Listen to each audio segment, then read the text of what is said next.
ये भी बात कर रहा था निकाह खान कि मैं 10 कुरान उठाने के लिए तैयार हूँ, मैंने तो निकाह नहीं पढ़ाया। अगर पुलिस ठोस और सही तरीके से कार्रवाई करती तो शायद ये दिन ना देखने पड़ते। अदालतों का और उसके बाद फिर इदारों का मजाक उड़ाते रहे और आज उनके ऊपर पड़ी है तो उनको गिरफ्तार नहीं किया जा रहा, उनके खिलाफ कार्रवाई नहीं की जा रही। जब 364 से चाइल्ड रिस्ट्रेंट मैरिज एक्ट लगा हुआ तो ये भी कानूनी माहिर कहते हैं कि उसमें नहीं हो सकता कि बच्ची से मुलाकात की मुल्ज़िम को इजाज़त दी जाए या फिर बच्ची का स्टेटमेंट रिकॉर्ड करने की इजाज़त दी जाए। जिब्रान नासिर को हराने के लिए किसी के पास भी कोई मवाद नहीं है, यानी कि ना उसको कानूनी तौर पर आप शिकस्त दे सकते हैं, ना ही आप कोई सलाहियतों के बलबूते पे जिब्रान नासिर को शिकस्त दे सकते हैं। बिस्मिल्लाहिर्रहमानिर्रहीम। अस्सलामु अलैकुम नाज़रीन, आपका मेज़बान सैयद दानियाल आपकी खिदमत में हाजिर है। नाज़रीन, ज़हरा काज़मी केस के हवाले से 14 सितंबर क्यों इंतहाई अहम दिन है, 24 को क्या होने वाला है और 20 को हाई कोर्ट में क्या होने वाला है, अब तक की जितनी भी अहम पेशरफ्त हुई है और आगे क्या होने वाला है, इस हवाले से हम बात करेंगे। हमारे साथ सीनियर कोर्ट रिपोर्टर जो हाई कोर्ट में मौजूद होते हैं, सिटी कोर्ट में मौजूद होते हैं, शाहिद हुसैन साहब, आइए उनसे बात करते हैं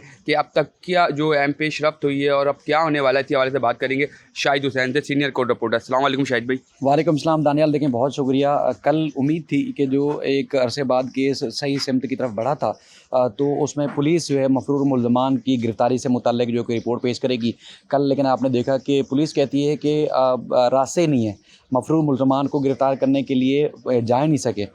जहाँ तक हमारी इत्तलात हैं कि पुलिस ने तो जस्तजू ही नहीं की मुल्ज़मान को गिरफ़्तार करने के लिए। आपको पता है कि ना सिर्फ पूरा पाकिस्तान इस केस से अटैच है, बल्कि दुनिया भर के लोग हैं इस केस से वाबस्ता हैं, चाहे वो पाकिस्तानी हैं या गैर मुल्की भी हैं, क्योंकि जो केस जिस तरह ये रिपोर्ट हुआ है तो इसी हिसाब से लोगों को तवक्कुआत थी कि पुलिस जो है वो भरपूर तरीके से कार्रवाई करेगी जब मुल्ज़मान के खिलाफ शवाहिद सामने आ चुके हैं। लेकिन अब आप देख रहे हैं कि जो गिरफ़्तार मुल्ज़मान हैं वो भी जो है वो आपने कल भी देखा कि मुँह चढ़ा रहे थे और पहले जो स्टेटमेंट थे उनके मुख्तलिफ थे, जिसमें तो ये भी बात कर रहा था निकाह खान कि मैं 10 कुरान उठाने के लिए तैयार हूँ, मैंने तो निकाह नहीं पढ़ाया। और कल वो फरमा रहा है कि जी हम तो ये जो कुछ कर रहे हैं वो इस्लाम की खातिर कर रहे हैं। तो अब देखें, जो कवानीन बनाए गए हैं, जो मामलात हैं, तो क्या हुकूमत ने क्या वो सुन्नत या इस्लाम से कोई मुस्तादिम कवानीन बनाए? यकीनी तौर पर नहीं होंगे। हुकूमत तो आवाम से ज़्यादा बेहतर अंदाज़ में आवाम की बेहतरी के लिए, मुल्क की बेहतरी के लिए और कानून जो बनाती है वो यकीनी तौर पर उसमें अमल दरामद भी होना चाहिए। लेकिन कहने का मकसद ये है कि अगर पुलिस ठोस और सही तरीके से कार्रवाई करती तो शायद ये दिन ना देखने पड़ते। चलें जी, वो कार्रवाई हो गई। अब वो खातून जो पुलिस को मतलूब है, जिसके खिलाफ शवाहिद भी हैं, सबूत भी हैं और ख़ुद पुलिस ने लिखा है, ये मैंने नहीं कहा कि पुलिस को जो है उस खातून को भी इस मुकदमे में नामज़द करें। वो नामज़द है, मुख्तलिफ़ जगहों पर इंटरव्यू भी देती फिर रही हैं, लेकिन उनको पुलिस ने गिरफ़्तार नहीं किया। और अब मज़ीद जो है वो समझ लें कि इस केस में मज़ीद जो है उनको तकरीबन कोई 12 दिन का टाइम मिल गया पुलिस को। यकीनी तौर पर आवाम चाहते भी हैं, जो मुतालबा है लोगों का कि एक अगर मासूम बच्ची के साथ उन्होंने खिलवाड़ किया, लेके पूरे पाकिस्तान में घुमाते रहे, अदालतों का और उसके बाद फिर इदारों का मजाक उड़ाते रहे और आज उनके ऊपर पड़ी है तो उनको गिरफ़्तार नहीं किया जा रहा, उनके खिलाफ कार्रवाई नहीं की जा रही। इसलिए अब यकीनी तौर पर हमें अंदाज़ा है कि पुलिस के ऊपर शायद उसको एहसास भी होगा, तो वो गिरफ़्तार करके 24 सितंबर को अदालत में रिपोर्ट पेश करेगी। लेकिन जो दूसरी चीज़ें हैं वो बड़ी अहम है कि अब मुल्ज़मान के ख़िलाफ़ जो आगे प्रोग्रेस होनी है, कार्रवाई होनी है, उससे मुताल्लिक़ अब क्या-क्या चीज़ें हैं, उससे मुताल्लिक़ जो है वो पुलिस को यकीनी तौर पर मज़ीद एक्टिव होना पड़ेगा इस मामले के लिए। अच्छा शाहिद भाई, ये बताएं कि कल जो है 14 सितंबर और ये 20 सितंबर इंतहाई अहम दिन था एमएलओ के हवाले से और दरख्वास्त ज़मानत के हवाले से, तो क्या कहना चाहेंगे, कल का दिन क्या होने जा रहा है और 20 को क्या होने जा रहा है? देखें, जो चालान है, चालान को चैलेंज किया गया है मुल्ज़मान की तरफ से। जो चालान के ऊपर एतराज़ात थे या स्पेशल कोर्ट की हैसियत से जो अदालत ने, ट्रायल कोर्ट ने चालान मंजूर किया था उसको हाई कोर्ट में, लेकिन अदालत ने या सिंध हाई कोर्ट ने उस चालान के फ़ैसले को अब तक कलअदम करार नहीं दिया या उसके ऊपर कोई अदालत ने कोई नया हुक्मनामा जारी नहीं किया।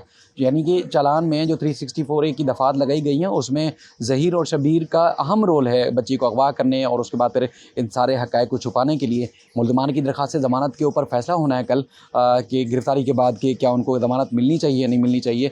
कानूनी माहिर कहते हैं कि बज़ाहिर जो अब तक फैक्ट्स हैं, जो शवाहिद हैं, उस हिसाब से तो लगता है कि ज़हीर और शबीर की ट्रायल कोर्ट से ज़मानत मुस्तरद होगी, चूँकि वो मरकज़ी मुल्ज़मान हैं और वो तो पुलिस को मतलूब थे। और अगर ये 5-6 महीने जिस तरह उन्होंने पूरे सिस्टम को ललकारा, तो अब वो गिरफ्त में आ चुके हैं, तो उनकी ज़मानत मुस्तरद होगी। बाकी जहाँ तक सवाल है कि बच्ची का 164 और उसके बाद फिर जो बच्ची से मुलाकात की दरख्वास्त है, जब 364 से चाइल्ड रिस्ट्रेंट मैरिज एक्ट लगा हुआ है, तो ये भी कानूनी माहिर कहते हैं कि उसमें नहीं हो सकता कि बच्ची से मुलाकात की मुल्ज़िम को इजाज़त दी जाए या फिर बच्ची का स्टेटमेंट रिकॉर्ड करने की इजाज़त दी जाए। ये मामला हाई कोर्ट ही शायद आएगा और हाई कोर्ट ही इसको तय करेगा कि क्या ये जो दरख्वास्तें हैं मुल्ज़मान की जो ट्रायल कोर्ट में दी गई थी, उन पे मज़ीद क्या कार्रवाई हो सकती है। बाकी जो 20 सितंबर है, 20 सितंबर का दिन इसलिए अहम है कि ट्रायल कोर्ट का जो फ़ैसला है चालान से मुताल्लिक, उसको चैलेंज किया गया है।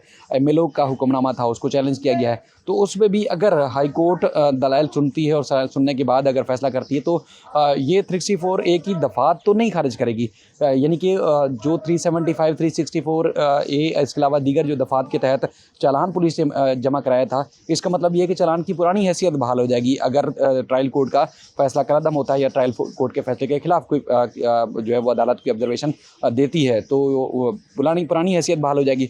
तो जो 375 ट्रायल कोर्ट ने निकाला था, इसका मतलब ये वो भी बहाल हो जाएगा। तो मुल्ज़मान के ख़िलाफ़ मज़ीद घेरा तंग होगा, ना कि मुल्ज़मान को शायद इसमें कोई बचत का रास्ता हो। तो बहरहाल उसमें भी अदालत ने जो फ़ैसला देना है, उसमें मज़ीद जो है वो मामला मुझे लगता है कि अब हाई कोर्ट तक रुकने वाला भी नहीं है, ये सुप्रीम कोर्ट ही जाएगा अगर कहीं ऊपर नीचे कहीं किसी के खिलाफ कोई फैसला आया तो। अच्छा शाहिद भाई, ये बताएं, देखें पहले आपको तनकीद का निशाना बनाया, उसके बाद जो है बहुत सारे लोगों को तनकीद का निशाना। अब जिब्रान नासिर साहब जो एक काबिल एडवोकेट हैं, उनको भी जो है कुछ जिनको सोशल मीडिया पे मादरत के साथ ऐनक वाला जिन उसको कहा जाता है, उस लड़के को जो यूट्यूबर है, और उसने भी जो है वो नाजेबा अल्फाज यूज़ किए, गालम गलोच की जिब्रान नासिर साहब के लिए। क्या कहना चाहेंगे ऐसे लोगों के लिए, जो ऐसे वकीलों के लिए जो उनके लिए ख़िलाफ़ जो है ऐसी बातें करते हैं, जो हक़ और सच की जो है लड़ाई लड़ रहे होते हैं? कुछ मैसेज देना चाहेंगे एक छोटा सा? देखें, जिब्रान नासिर काबिल वकील हैं और ये सिर्फ़ आज हमारे लिए नहीं, इंशाल्लाह मुस्तक़बिल में भी अगर लोग जो परेशान, लाचार या जिनको कोई सहारा नहीं होगा, उम्मीद है कि जैसे आज मजबूर लोगों के लिए वो खड़े होते हैं, बेबस और बेसहारा लोगों के लिए खड़े होते हैं, फ़ाइट करते हैं मुख्तलिफ़ इदारों को और मुख्तलिफ़ अदालतों में कई घंटे। आपने देखा, मतलब अगर आप इससे पहले नहीं जानते थे, अब 3-4 महीने से जानते हैं, तो वो किस तरह फ़ाइट कर रहे होते हैं। और मुझे उम्मीद है कि मुस्तक़बिल में भी अगर कोई लाचार बेबस पाकिस्तानी बिला तफ़रीक अगर कोई जाएगा उनके पास, तो उसी तरह वो लोगों की वो खिदमात सरअंजाम देंगे जिस तरह आज वो जद्दोजहद कर रहे हैं। और ये काफ़ी अरसे से उनकी जद्दोजहद जो है वो कानून की बालादस्ती, आइन की बालादस्ती और इंसानी हमदर्दी के तहत जिस तरह उनकी जद्दोजहद है वो जारी है।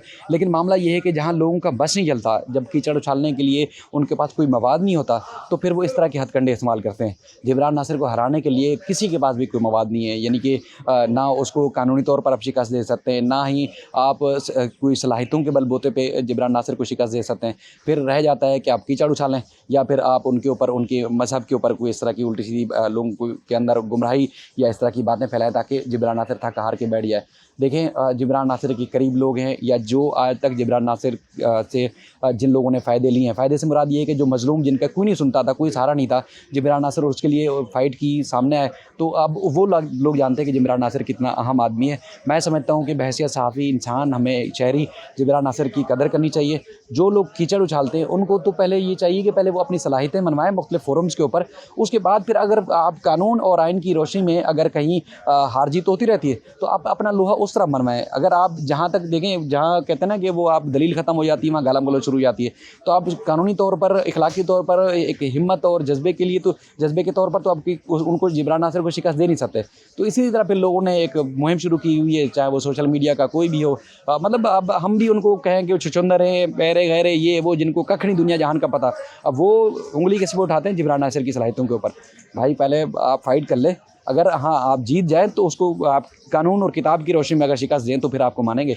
बहरहाल ये सब्र का पैमाना है जो मैं समझता हूँ कि ये पहली दफ़ा मैंने देखा है जिब्रान नासिर इस तरह सब्र कर रहे हैं, वरना कभी भी वो बड़े लोगों को आगे डट जाते थे, कभी भी उन्होंने शिकस्त नहीं तस्लीम की। हाँ, अब उनका ये है कि अब कानून के महाज पर फ़ाइट की जाएगी, तो वो अल्लाह का शुक्र है, जो मज़लूम ख़ानदान आते हैं उनके लिए वो फ़ाइट कर रहे हैं और उम्मीद है इस तरह सिलसिला जारी रखेंगे। इस तरह के कीचड़ उछालने वालों से या उनकी जो भी बातें रोज़ बैठ के करें, तो उससे मेरा नहीं ख्याल कि जिब्रान नासिर की सलाहियतों में कोई फ़र्क पड़ेगा।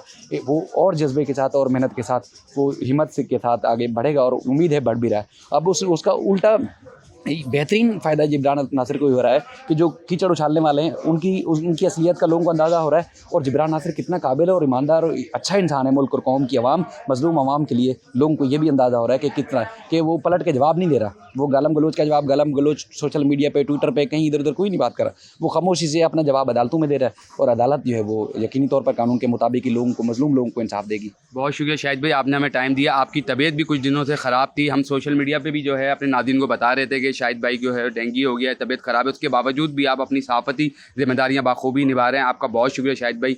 जी नाज़रीन, ये थे हमारे साथ senior court reporter Shahid Hussain, और अब तक की जितनी भी अहम पेशरफ्त हुई है, कल 14 सितंबर को दरख्वास्त ज़मानत 164 और मुग़विया से मिलने की दरख्वास्त दायर कर रखी थी, उसके हवाले से इंतहाई अहम दिन है, और 20 तारीख को बच्ची के MLO के हवाले से हाई कोर्ट के अंदर इंतहाई अहम दिन है।